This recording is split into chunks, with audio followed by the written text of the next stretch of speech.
Hello everyone, my name is The Green Gamer, and welcome to the first in a multiple bits of series of me reading out loud. I have had the idea of doing this for quite some time, but anyways, we're going to be starting off with The Silver Eyes, FNaF Freddy's, as you can see, since I really like that game. But I have the book right here, and I will be reading out loud. And I'll be voicing the characters and giving them life. But this is the first book, The Silver Eyes, and we're going to be doing Chapter 1. Here we go. He sees me. Charlie dropped to her hands and knees. She was wedged behind a row of arcade games, cramped in a crawl space between the consoles and the wall, tangled electrical cords and Eustace plugs strewn beneath her. She was cornered.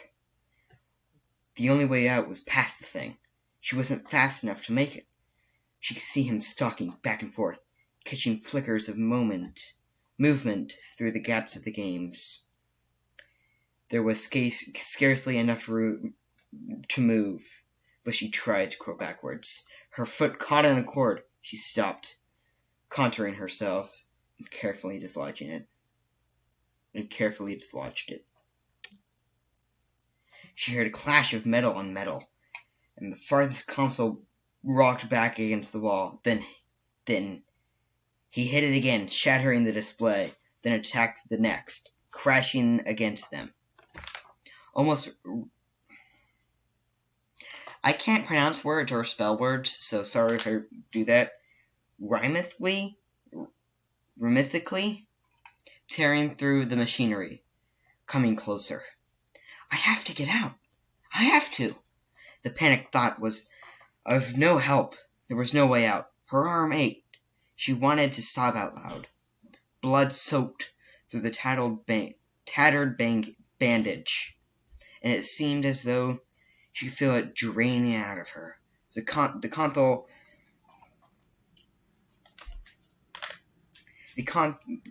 a few feet away crashed against the wall.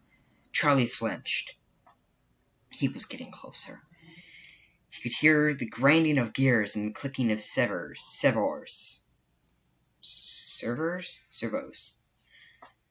Ever louder. Eyes closed, she could still see the way he looked at her, seeing the matted fur of exposed metal beneath the scythic flesh. Suddenly, the console in front of her was wrenched away. It toppled over, thrown away like a toy. The power cords beneath her hands and knees were yanked away, and Charlie slipped, almost falling. She caught herself and looked up just in time to see the downward swing of a hook. I'll fix that. Welcome to Hurricane, Utah. Charlie smiled wearily at the sign and kept driving. The world didn't look any different from one side of the sign to the other, but she felt nervous anticipation as she passed it. She didn't recognize anything. Then again, she hasn't really expected to. Not this far at the edge of town, where it all was highway and empty space. She wondered what the others would look like, who they were now. 10 years ago, they'd been best friends. Then it happened. And everything ended, at least for Charlie. She hadn't seen any of them since she was 7 years old. They had handwritten the time as kids, especially Marla, who wrote like she talked, fast and incoherent. But as they got older, they had grown apart. Letters had grown fewer and farther between. The conversations leading up to this trip had been perfunctory, full of awkward pauses. Charlie repeated their names, as though to reassure herself that she still remembered them. Marla, Jessica, Lamar, Carlton, John, and Michael. Michael was the reason for this trip, after all. It was 10 years since he died. 10 years since it happened. And now his parents wanted them all together for the declaratory ceremony. They all wanted his old friends there when they announced the scholarship. They were created in his name. Charlie knew it was a good thing to do, but the gathering still felt slightly macabre. She shivered, and not to cool down, and turned down the air conditioning, even though she knew it was not cold. As he drove into the town center, Charlie began to recognize things. A few stores, the movie theater, which was now advertising the summer blockbuster hit. She had a brief moment of surprise, then smiled to herself. What did you expect? The whole place would be unchanged? A monument to the moment of your departure? Frozen forever in July 1985? Well, that was exactly what she had expected. She looked up at her watch, still a few hours to kill before they all met up. She thought of going to a movie, but she knew what she really wanted to do. Charlie made a left turn and headed out of town. 10 minutes later, she pulled to a stop and got out. The house loomed up before her. Its dark outline wound in the bright blue sky. Charlie leaned against the car, slightly dizzy. She took a moment to steady herself with deep breath. She had known it would be here. An insolent look through her aunt's bank books. A few years before, he had told her that the mortgage was paid off and that Aunt Jen was still paying property taxes. It had only been 10 years. There was no reason it should have changed at all. Charlie climbed the steps slowly, taking in the peeling paint. The third stair still had a loose board. The rose bushes had taken over one side of the porch, the thorns biting hungrily into the wood. The door was locked, but Charlie still had her key. She had never actually used it. She took it from around her neck and slid it into the lock.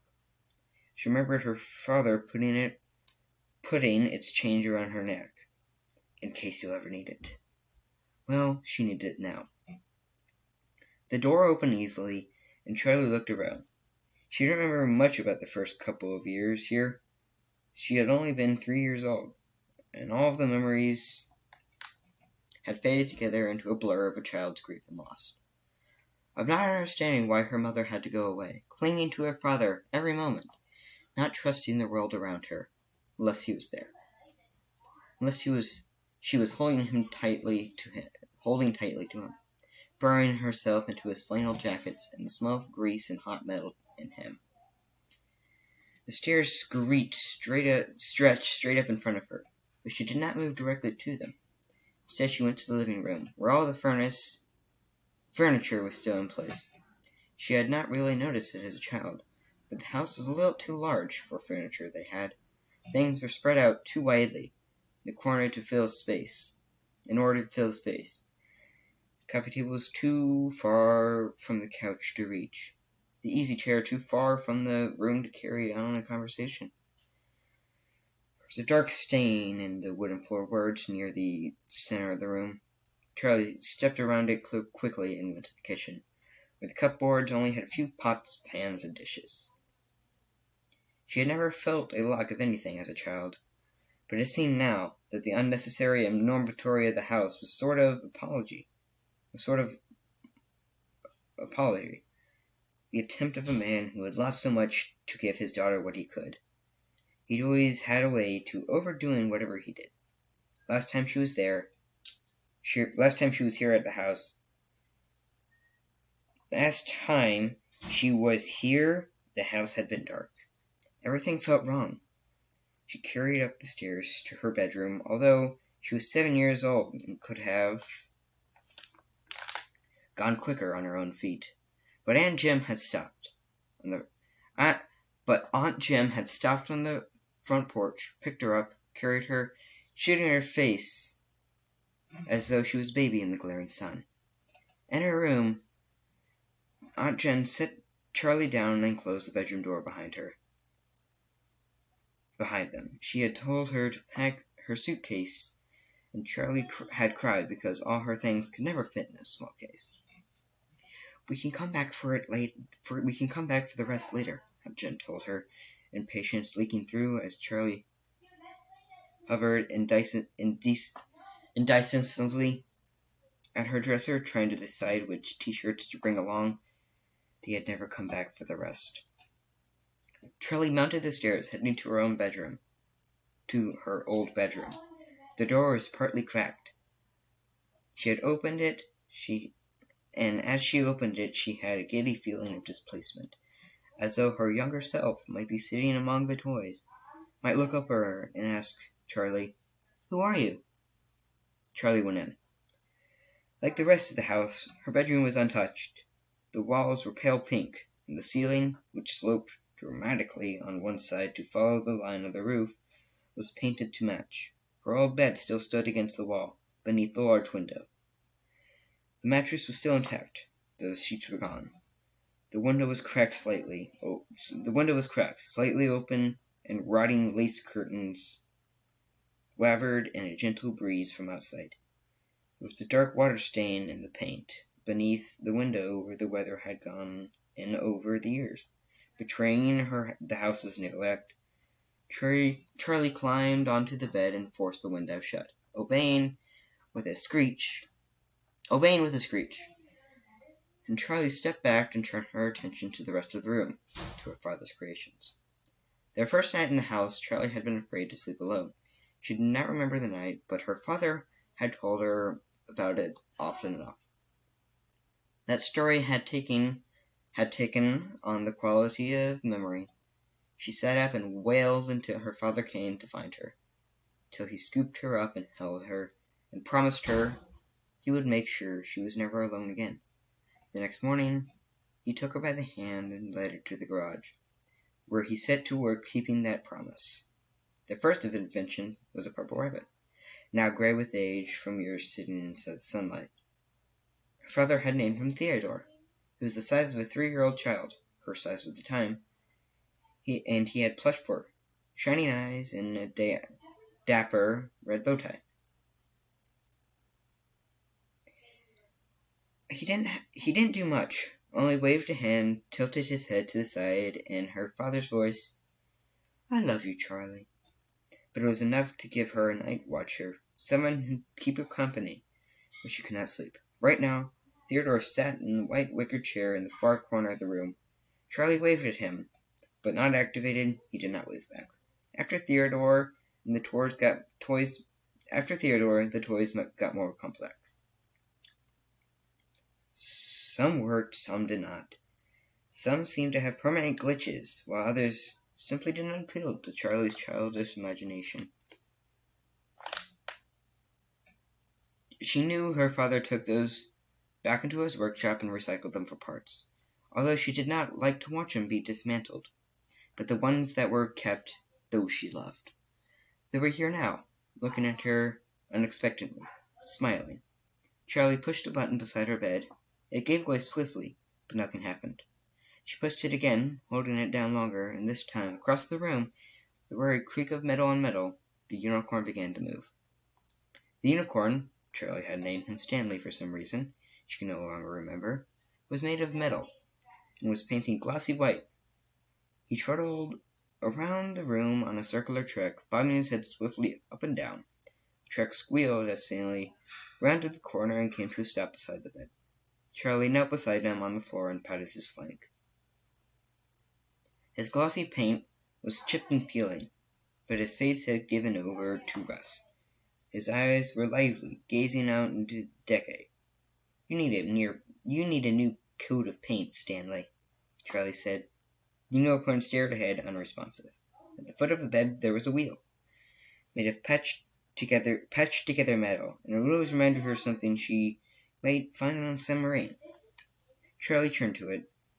It shook for a moment, then gave way, rotating as it always did, and across the room the smallest closet door swung open. Out sailed Ella on her child-sized doll, bearing a teacup and saucer in her tiny hands like an offering. Ella's plain dress was still crisp. Her patient leather shoes still shone. Perhaps the closet had been protecting her from the damage of the damp. Charlie had an identical outfit back when she and Ella were the same height. "Hi, Ella," she said softly. As the wheel unwound, Ella retreated into the closet again, the door closing behind her. Charlie followed her. Oh, now what's happening? Yeah. The closets had been built to align with the slant of the ceiling. There were 3 of them. Ella lived inside the short one, which is about 3.5 feet tall. Next to the one was a foot or so taller. And the third closest to the bedroom door was the same height as the rest of the room. She smiled, remembering. "Why do you have 3 closets?" John had demanded the first time he came over. She looked at him blankly, confused by the question. "'Cause that's how many there are," she said finally. She pointed defensively at the littlest one. "That one's Ella's, anyway," she added. John nodded, satisfied. Charlie shook her head and opened the door to the middle closet, or tried to. The knob stopped with a jolt. It was locked. She read it a few times, but gave up without much conviction. She stayed crouched low to the floor and glanced up at the tallest closet, her big girl closet, which someday she would grow into. "You won't need it till you're bigger," her father would say, but that day never came. The door now hung open slightly, but Charlie did not disturb it. It had opened for her. It had only given way to time. As she moved to stand, she noticed something shiny, half hidden under the rim of the locked middle door. She leaned forward to pick it up. It looked like a broken off piece of a circus board. She smiled slightly. Nuts, bolts, scraps, and parts had all turned up all over the place. Once upon a time, her father always had stray parts in his pockets. He would carry around sometimes he was working on. Set it down and forget where it was, or worse, put something aside for safekeeping, never to be seen again. There was also a strand of hair clinging to it. She unwound it carefully, and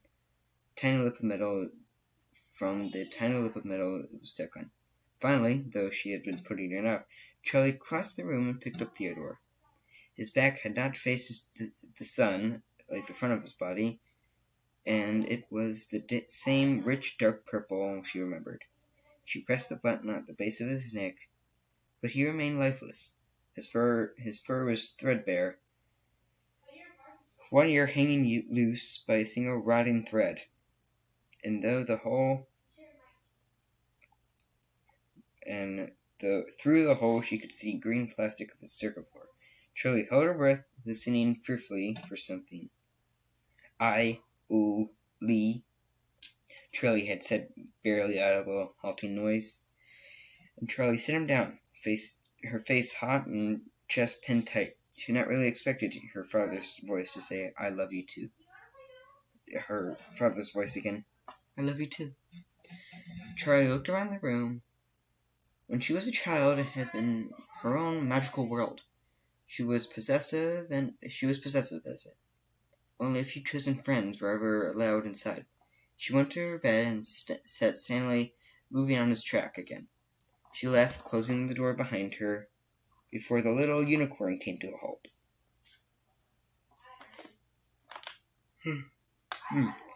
She went to the back of the door. She went out the back door to the driveway and stopped in front of the garage. That had been her father's workshop. Half buried in the gravel a few feet away, it was a piece of metal. Charlie went to pick it up. It was jointed in the middle, and she had held it in her hand, smiling a little as she bent it back and forth. An elbow joint, she thought. I wonder who that was going to belong to. She had stood in the exact spot for many times before. She closed her eyes and memory overwhelmed her. She was the little girl again, sitting on the floor of her father's workshop, playing with scraps of wood and metal as though they were block toys, trying to build a tower with uneven pieces. The shop was hot. She was sweating, grime sticking to her legs as she sat in her shorts and sneakers. She could almost smell the sharp metallic odor of smoldering iron. Her father was nearby. They were out of sight, working on Stanley the unicorn. Stanley's face was still unfinished, one side white and the other side shining and friendly, with a gleaming brown eye that seemed to almost to see. The other half of the toy face was all exposed. How long is this chapter? Oh my god, that's a lot of pages. Wait. Was exposed circus board, the metal parts. Charlie's father looked at her and smiled. And she smiled back. Beloved. In the dark corner behind her father, barely visible, hung a jumble of metal limbs, a twisted skeleton with burning silver eyes. Every once in a while it gave her an uncanny twitch. Charlie tried never to look at it, but as her father worked, she played with her makeshift toys. One eye was drawn back to it again and again. The limbs contorted, seeming almost mockingly. The thing a ghastly gesture, and there was something about it that suggested enormous pain. Daddy? Charlie asked, and her father did not look up from his work. Daddy, she said again, more urgently, and this time he turned to her slowly, as not to fully present in the world. What do you need, sweetie? She pointed at the metal skeleton. Does it hurt? She wanted to ask the question, but as she looked into her father's eyes, found that she could not. She shook her head. Nothing. He nodded at her with an absent smile and went back to his work. Behind him, the creature gave another awful twitch, and his eyes still burned. Charlie shivered and drew herself back to the present. She glanced behind her, feeling exposed. She looked down, and her gaze fixed on something. 3 widely spaced grooves in the ground. She knelt thoughtfully and ran her fingers over one of them. The gravel was scattered away, the marks worn heavily into the dirt. A camera tripod, I'm so sorry. It was the first unfamiliar thing she had seen. The door of the workshop was cracked open slightly, inviting, but she had no desire to go inside. Quickly she headed back to her car, but she stopped as soon as she sat onto the driver's seat. Her cars were gone, probably had fallen out of her pocket somewhere inside the house. She retraced her steps, merely glancing into the living room and kitchen before she headed up into her bedroom. The keys were on the wicker chair beside Theodore the rabbit. She picked them up, jingled them for a moment, not quite ready to leave the room behind. She sat down on the bed. Stanley the unicorn had stopped beside the bed, as he always did, and she sat. She patted him absently on the head, and had grown dark while she was outside. The room was now cast in shadows. Somehow, without the bright sunlight, the toy's flaws and deterioration were thrown into a sharp relief. Theodore's eyes were no longer shown, and this thin fur hanging ear made him look like a sickly vagabond. I think that's how you pronounce it. When she looked down at Stanley, the rust around his eyes made them look like hollow sockets, and his bared teeth, which she had always thought of as a smile, became the awful, knowing grin of a skull. Charlie stood up, careful not to touch him, and hurried out the door, but her foot caught the wheel beside her bed. She tripped on the tracks and fell, sprawling to the floor. There's a whir of spinning metal. She raised her head. A small pair of feet appeared under her nose, clad in shining, patient leather. She looked up. There above her was Ella, something, staring down at her, silent and uninvited. Her glassy eyes almost appeared to see. The teacup and saucer were held up before her with a military stiffness. Charlie got up and cautiously take care not to disturb the doll. She left the room, stepping carefully and avoiding accidentally activating any other doors. As Charlie went on, Ellie retreated into a closet at almost matching her pace. Charlie hurried down the stairs, seized by an urgency to get away. In the car, she fumbled the keys 3 times before sliding into place. She backed too fast down the driveway, running recklessly and over the grass at the front yard, and sped away. After about a mile, Charlie pulled over on the shoulder and turned the car off. Staring straight ahead through the windshield, her eyes focused on nothing. She forced herself to breathe slowly. She reached up and adjusted the rearview mirror so she could see herself. She always expected to see pain, anger, and sorrow written on her face, but they never were. Her cheeks were pink, and her round face looked almost cheerful, like always. Her first few weeks with living with Aunt Jen, she heard the same things over and over when Aunt Jen introduced her. What a pretty child! What a happy-looking child she is! Charlie always looked like she was about to smile. Her brown eyes and sparkling, her brown eyes wide and sparkling, her mouth ready to curve up, even when she wanted to sob. The incredulity was a mild betrayal. She ran her fingers through her light brown hair, as though that would magically fix the slight frizziness and put the mirror back into position. She turned the car back on and searched for the radio station, hoping music would bring her fully back into reality. She flipped from station to station, not really hear what any of them were playing.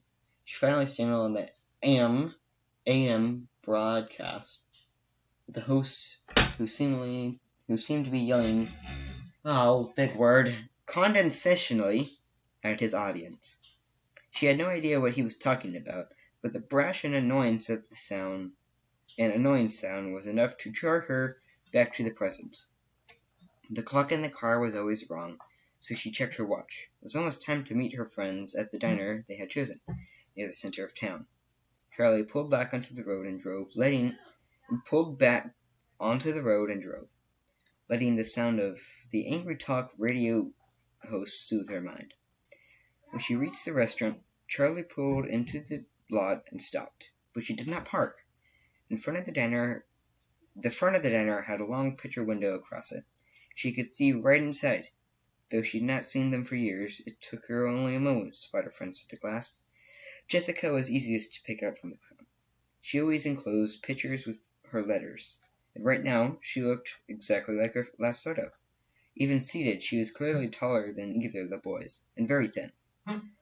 Though Charlie could not see her whole outfit, she was wearing a loose white skirt with an embroidered vest.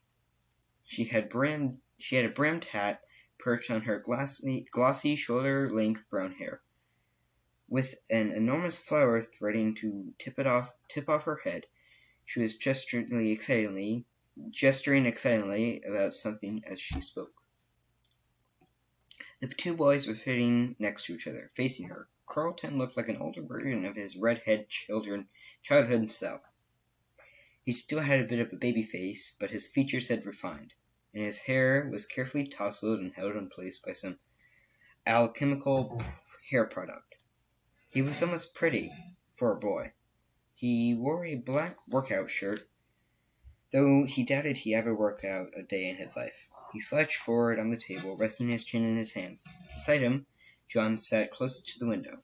John had been the kind of child who got dirty before he even went outside.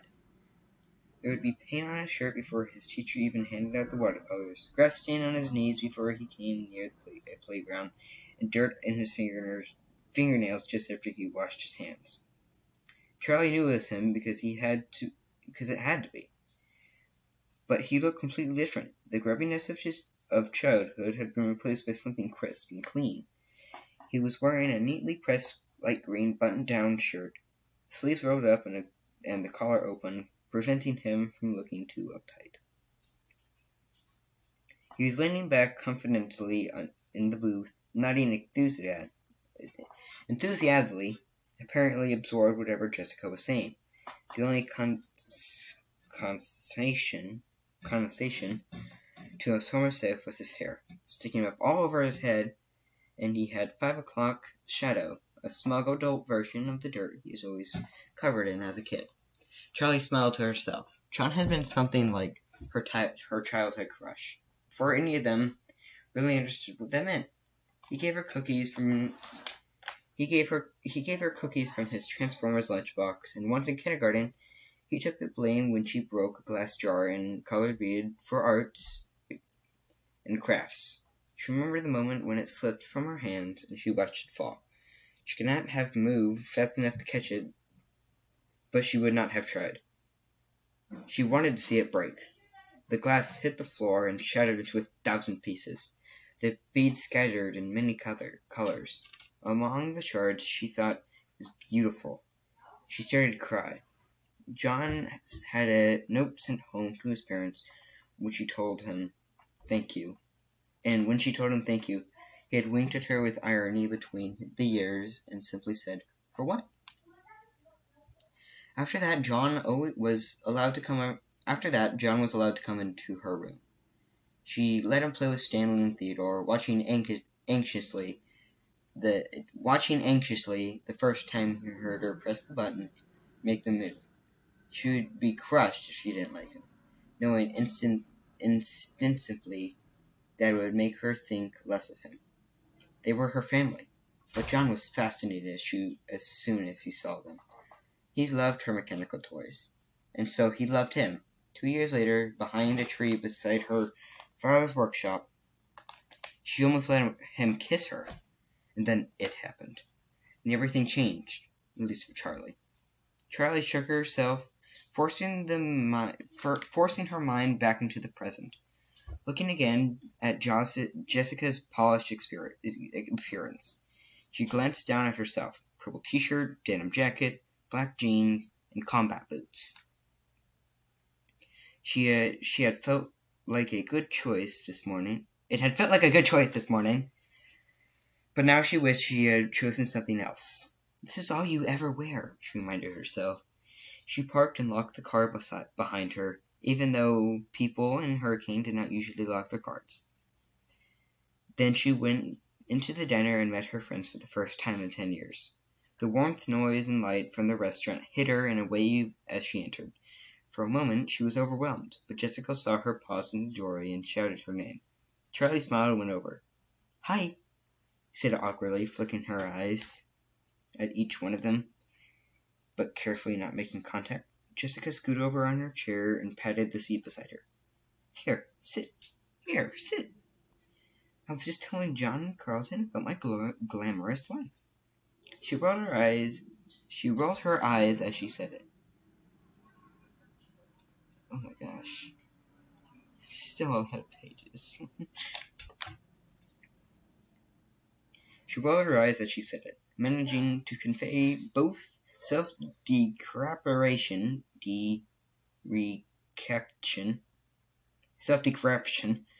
and the sense that her life was truly something exciting. Did you know that Jessica lives in New York? Did you know that Jessica lives in New York? Carlton said. There was something careful about the way he spoke, like he was thinking about the words before he formed them.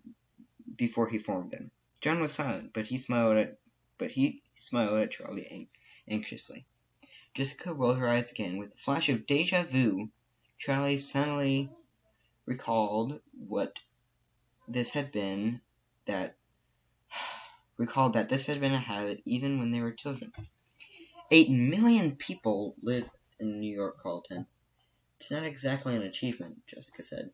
Carlton shrugged. I've never been anywhere. I didn't know you still lived in town, Charlie said. Where else am I going to live? My family has been here since 1869. Wait, no, it's 1896, sorry. You got it? What?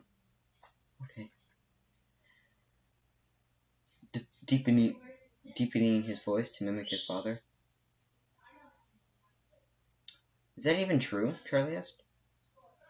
I don't know, Carlton said in his own register. Could be. Dad ran for mayor 2 years ago. I mean, he lost, but still. Who runs for mayor? He made a face. I swear, the day I turn 18, I'm out of here. Where are you going to go? John asked, looking seriously at Carlton. Carlton met his eyes, just as serious for a moment. Abruptly, he broke away and pointed out the window, closing one eye as if to aim his true. As if to get his aim true. John raised an eyebrow as he looked out the window, trying to follow the line. Carlton was pointing to. Follow the line Carlton was pointing to. Charlie looked too. Carlton wasn't pointing at anything. John opened his mouth to say something, but Carlton interrupted. Or, he said and smoothly pointed at the opposite direction. Okay, John scratched his head, looking slightly embarrassed. Anywhere, right? He added with a laugh. Where's everyone else? Charlie asked, peering out the window and searching the parking lot for new arrivals. Tomorrow, John said. They're coming tomorrow morning, Jessica jumped in to clarify. Marla's bringing her little brother. Can you believe it? Jason? Charlie smiled. She remembered Jason as a little bundle of blankets with a tiny red face peeking out. I mean, who wants a baby around? Jessica gestured her hat creamily. I'm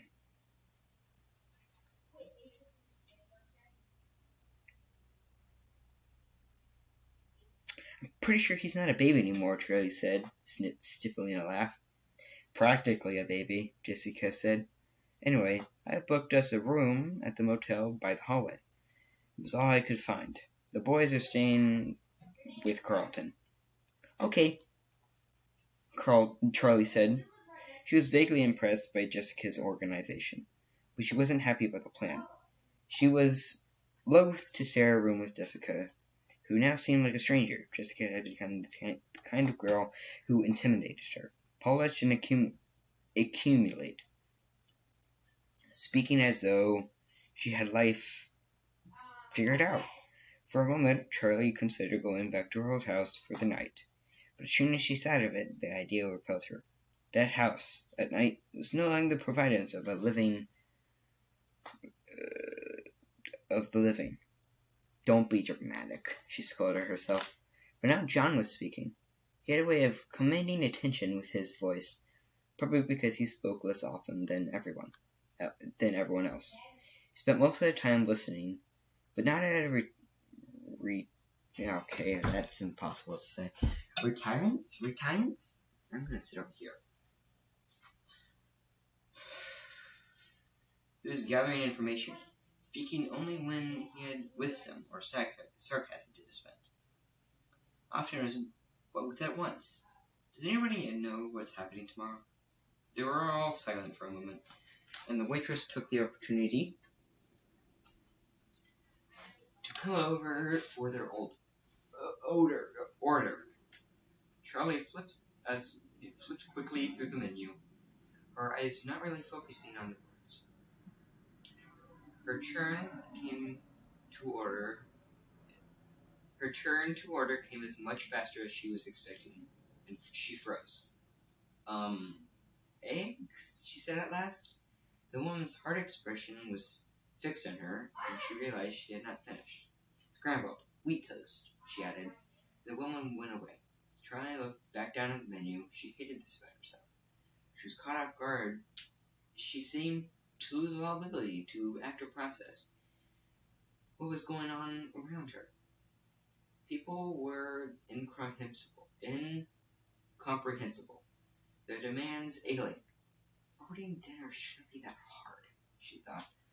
The others had begun their conversation again. She turned her attention to them, feeling that she had fallen behind. What do we even say to his parents? Jessica was saying. Carlton, do you ever see them? Charlie asked. Not really, he said. Around, I guess. Sometimes. Oh my gosh, why is it so difficult to just turn a page? I'm surprised they stayed in Hurricane, Jessica said with a note of worldly disapproval in her voice. Charlie said nothing, but she thought, how could they not? His body had never been found. How could they not have? She really hoped he might come home, no matter how impossible they knew it was. How could they leave the only home Michael knew? It would be it would mean really finally giving up on him. Maybe that was what the scholarship was. Admission that he was never coming home. Charlie was acutely aware that they were in a public place where talking about Michael felt inappropriate. They were, in a sense, both insiders and outsiders. They had been closer to Michael, probably more than anyone in this restaurant, but with the exception of Carlton, they were no longer from Hurricane. They did not belong. She saw tears falling on her paper replacement before she felt them. She hurriedly wiped her eyes, looking down, hoping no one had noticed. She looked up. John appeared to be studying his silverware, but she knew he had seen. She was grateful for him not trying to go out for comfort. John, do you still write? Charlie asked. John declared himself an author when they were about 6, having learned to read and write when he was about 4. A year ahead the rest of them. At the age of 7, he completed his first novel, and pressed his poorly spelled and repetitively illustrated creation to his friends and family, demand views. Charlie remembered that she had given him only 2 stars. John laughed at the question. I actually do my E's the right way these days. He said, I can't believe you remember that, but I do actually, yeah. He stopped, clearly wanting to say more. What do you write? Carlton obliged, and John looked at his placemat, speaking mostly to the table. Short stories, mainly, mostly. I actually had one published last year. I mean, it's just in some magazine, nothing big. They all made suitable noises of being impressed, and he looked up again, embarrassed but pleased. What was the story about? Charlie asked. John hesitated before he could speak or decide not to. The waitress returned with the food. They had all ordered from the breakfast menu. Coffee, eggs, and bacon. Blueberry pancakes to Carlton. The brightly colored food looked hopeful. A fresh start to the day. Charlie took a bite of her toast, and they all ate silently for a moment. Hey, Carlton, John asked someone. Whatever happened to Freddy's anyways? There was a brief hush. Carlton looked nervously at Charlie, and Jessica stared up at the ceiling. John flushed red, and Charlie spoke hastily. It's okay, Carlton. I'd like to know too. Carlton shrugged, stabbing at his pancakes nervously with his fork. They built over it. What did they build? They built over it, he said.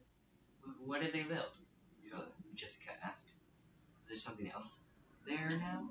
Is it built over or just torn down? John asked. Carlton shrugged again, quick like a nervous tick.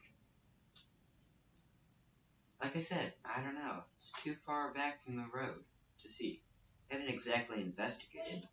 Might have been leased to someone, but I don't know what they did with it. What they did. It's all been blocked off for years, under construction. Can't even tell if the building's still there. So, it could still be there?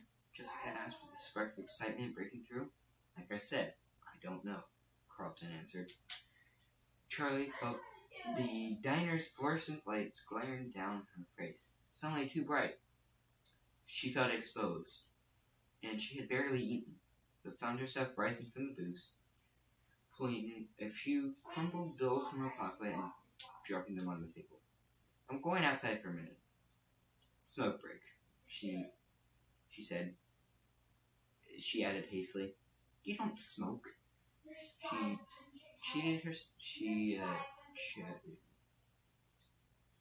traded herself for the clumsy lie as she made her way to the door, jostling past the family of 4 without saying excuse me,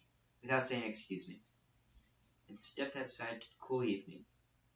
She had walked to her car and sat on the hood, the metal denting slightly under her weight. She took in a deep breath of cool air as if it were water, and closed her eyes. You knew it would come up. You knew you'd have to talk about it, she reminded herself, as she had practiced on the drive here. Forced herself to think about happy memories and tried to say, remember when, and to smile and say, remember when. She thought she was prepared for this. But of course she had been wrong. Why else would she have run out of the restaurant? Charlie? She opened her eyes and saw John was standing next to the car, holding his jacket out firmly, like an offering. You forgot your jacket, John, he said, and she made herself smile at him. Thanks, she said, and took it and draped it over her shoulders, and slid it on the car roof for him to sit. Sorry about that, she said, in the dim lights of the parking lot, so she could still see him blush to the ears. He joined her on the car hood, leaving deliberate space between them. I haven't heard to think before I talk. I'm sorry. I haven't learned to think before I talk. I'm sorry. John watched the sky as the plane passed overhead. Charlie smiled, this time unforced. It's okay. I knew it was going to come up. It had to. It sounds stupid, but I never think about it. I don't let myself. No one knows what happened except my aunt. And we never talk about it. Then I come here and it's suddenly everywhere. I was just surprised, that's all. Uh-oh. John pointed, and Charlie saw Jessica and Carlton hesitating in the doorway of the dinner. She waved them over, and they came. Remember that time at Freddy's when the merry-go-round got stuck, and Marla and that mean kid Billy had to keep riding until their parents plucked them off? Charlie said. John laughed, and the sound made her smile. Their faces were bright red, crying like babies. She covered her face, guilty of what was so funny to her. Then there was a brief, surprised smile, and Carlton started laughing. Then Marla puked all over him. Sweet justice! Actually, Charlie said. Sweet justice, Charlie said. Actually, I think it was nachos, John added. Jessica wrinkled her nose. It's that gross. I never rode it again, not after that. Oh, come on, Jessica. They cleaned it, said Carlton. I'm pretty sure kids pooped all over that place. Those wet floor signs weren't there for nothing. Right, Charlie? Don't look at me, she said. I never puked. We used to spend so much time there. Privileges of knowing the owner's daughter, Jessica said, looking at Charlie with mock accusation. I couldn't help who my dad was, Charlie said, laughing. Jessica looked thoughtful for a minute before she continued. I mean, how could you have a better childhood than spending all day at Freddy Fazbear's Pizza? I don't know, said Carlton. I think that music got to me over the years. He hummed a few bars of the familiar song. Charlie dipped her head into it, recalling the tune. I love those animals so much, Jessica said, suddenly. What's the proper term for them? Animals? Robots? Mascots? I think those are all accurate, Charlie said. Charlie leaned back. Well, anyway, I used to go talk to the bunny. What was his name? Bonnie, Chica said. No, Bonnie, Charlie said. Yeah, said Jessica. I used to complain to him about my parents. I always thought he had an understanding look about him. Carlton laughed. Animatronic therapy, recommended by 6 out of 7 crazy people. Shut up, Jessica retorted. I knew he wasn't real. I just liked talking to him. Charlie smiled a little. I remember that, she said. Jessica, in her prime little dress, her brown hair in 2 tight braids, like a little kid out of a old book, walking up to the stage when the show was over, whispering earnestly to the life-sized animatronic robot. Fenry came up beside her.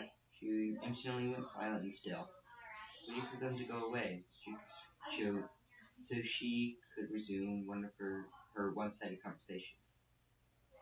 Charlie had never talked to the animals at her father's restaurant, or felt close to them, and like some of the kids seemed to. Although she liked them, they belonged to the public. She had her own toys, mechanical friends waiting for her at home, that belonged only to her. I liked Freddie, John said. He always seemed the most relatable. You know, there's a lot of things about my childhood that I can't remember at all, Carlton said. But I swear, I can close my eyes and see every last detail of that place. Even the gum I used to stick under the tables. Gum? He said, yeah, right. Gum? Yeah, right. Those were boogers. Jessica took a tiny step away from Carlton. He grinned. I was 7. What do you want? You all picked on me back then. Remember when Marla wrote Carlton smells like feet on the wall outside? You did smell like feet, Jessica laughed with the sudden outburst. Carlton shrugged, unperturbed. I used to try and hide when it was time to go home. I wanted to be stuck there overnight so I could have the whole place to myself. Yeah, you always kept everyone waiting, said John, and he was hid under the same table. Charlie spoke slowly, but when she did, everyone turned to her, as though they've been waiting. Sometimes I remember every inch of it, like Carlton, she said, but sometimes I hardly remember it at all. It's all in pieces. I remember the carousel and the time I got stuck. I remember the drawing on the placemats. I remember the little things. Eating that greasy pizza, hugging Freddie in the summer, his yellow fur getting stuck all over my clothes. But that's a lot like pictures. It could happen to someone else. They were looking at her oddly. Freddie was brown, right? Jessica looked at the others for confirmation. I guess you really don't remember I guess you really don't remember it that well after all, Carlton teased Charlie. She laughed briefly. I know. Right, I meant brown, she said. Brown. Freddie was brown. Of course he was. She could see him in her mind now, but somewhere in the depths of her recall there was a flash of something else. Carlton launched into another story, and Charlie tried to direct her attention to him. There was something disturbing, worrisome, but the lapse in memory. It's 10 years ago. It's not like you've got dementia at 17, she told herself. But it was such a basic detail to have misremembered. Out of the corner of her eye, she caught John looking at her. Passive expression on his face, as though she had said something important. You really don't know what happened to it? She said. She asked Carlton with more urgency instead of voice than intended. He stopped talking in surprise. Sorry, she said. Sorry, I didn't mean to interrupt you. It's okay, he said, but yeah, or no, I don't know what happened. How can you not know? You live there. Charlie, come on, said John. It's not like I hang around that part of town. Things are different. The town has grown, Carlton said mildly, seeming unruffled by her outburst. And honestly, I don't look for reasons to go around there, you know. Why would I? There isn't any reason. Not anymore. We could go there, John said suddenly, and Charlie's heart skipped. Carlton looked nervously at Charlie. What? Seriously? It's a mess. I don't know if you can even get to it. Charlie found herself nodding. She felt as though she had spent the whole day weighed down by memory, seeing everything through filter of years. Oh, that's weird. And now she felt suddenly alert, her mind fully present. She wanted to go. Let's do it, she said. Even if there's nothing there I want to see. They all went silent, and suddenly John smiled with a reckless confidence. Yeah, let's do it. And that's the end of chapter 1. I thank you guys for being able to listen to me this whole time. I'm sorry I stuttered a little bit. I'm not very good at reading out loud. But thank you all for listening. This has been chapter 1. Chapter 2 will be soon. Bye-bye.